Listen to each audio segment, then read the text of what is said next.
रात की राजकोट में केंद्रीय मंत्री मनसुख मांडविया ने कहा कि नेपाल में भारतीय नागरिकों की सुरक्षा सर्वोच्च प्राथमिकता है।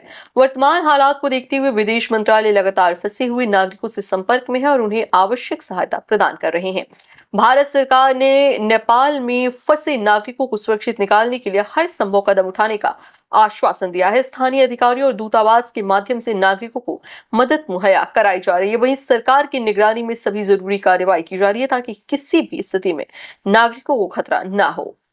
नेपाळમાં આપણા ઘણા ગુજરાતી અને ભારતીય યાત્રાળુઓ પણ વર્તમાન સ્થિતિમાં ફસાયા છે.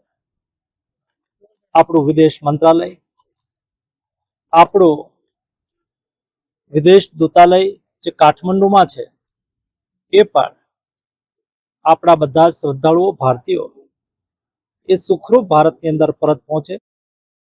न्यू वीडियोस की अपडेट पाने के लिए सब्सक्राइब करें इंडियन न्यूज को और बेल आइकन को दबाएं।